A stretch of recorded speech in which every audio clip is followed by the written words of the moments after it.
My previous video was a retrospective on South Carolina Senator Lindsey Graham, who passed away on Sunday of what appears to be a heart attack or some serious heart issue.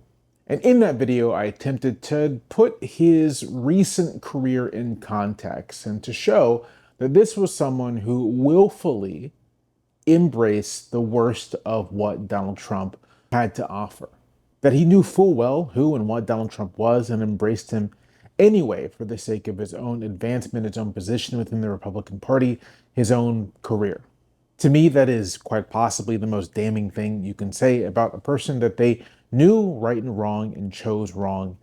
A lot of you responded very strongly to that video and left a lot of comments. And one of the most frequent comments was basically speculation about what explains the change. Why is it that Lindsey Graham went from someone who in 2015 sounded like this? I want to talk to the Trump supporters for a minute. I don't know who you are, and I don't know why you like this guy. He's a race-baiting, xenophobic, religious bigot. He doesn't represent my party. To someone who, a half decade later, and certainly a decade later, was among the most obsequious supporters of Donald Trump in Washington.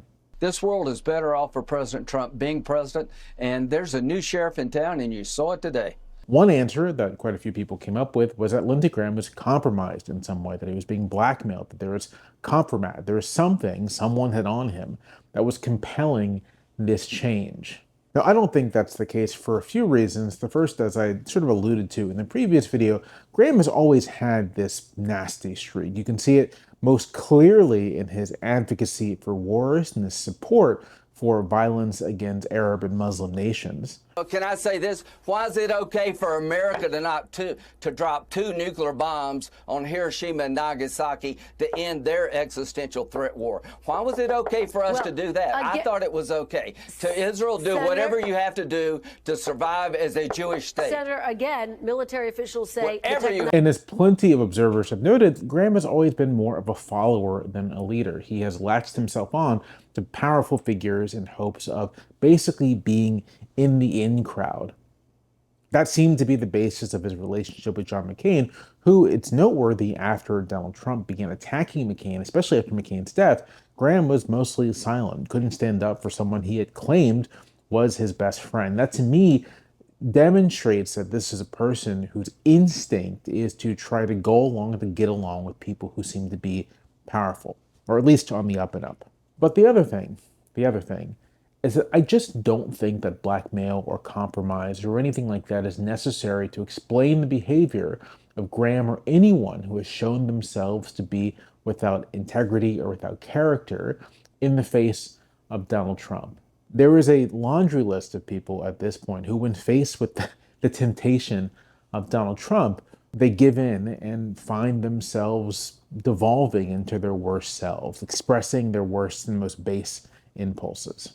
My friend Adam Serwer at The Atlantic said something that I think is quite apt when it comes to all of this. He said, quote, "Trump doesn't force people to do bad things. All he did was show people that they could get away with being horrible if they really wanted to.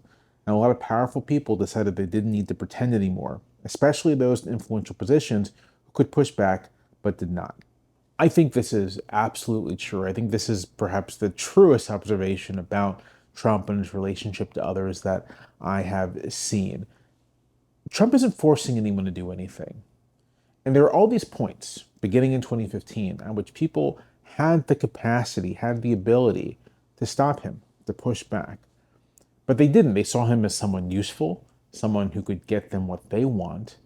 But then also, and I refer to the temptation of Trump, but I really mean that quite seriously, Trump is this satanic figure. And I mean this in the literary sense, right? He is a figure out of Milton.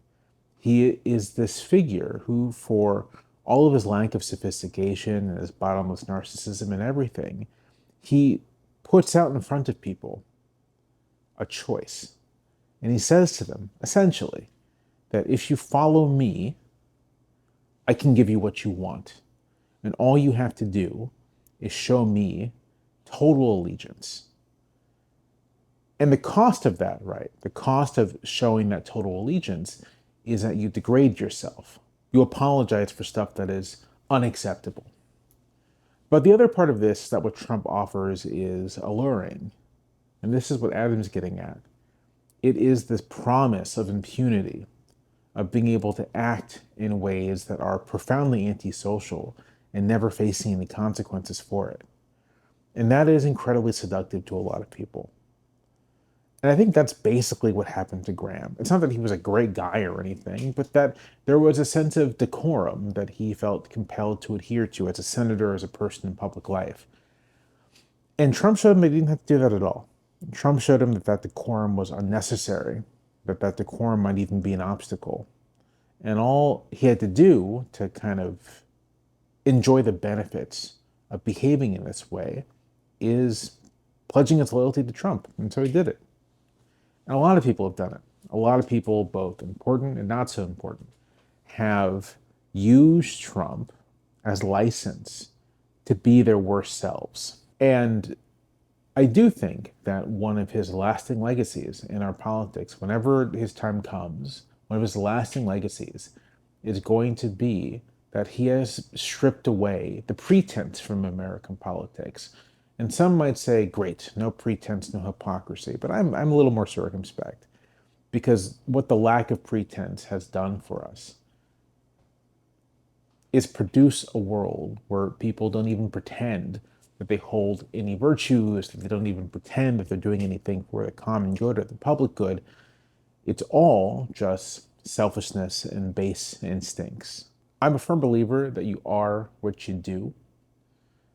And if you gesture towards virtue, if you pretend to care about decency, then you might find yourself eventually being a little decent. And the flip side is true as well. Even if you think it's just an act, just a performance, if you pretend to relish in the worst of what we can be, then you will become the worst that you can be.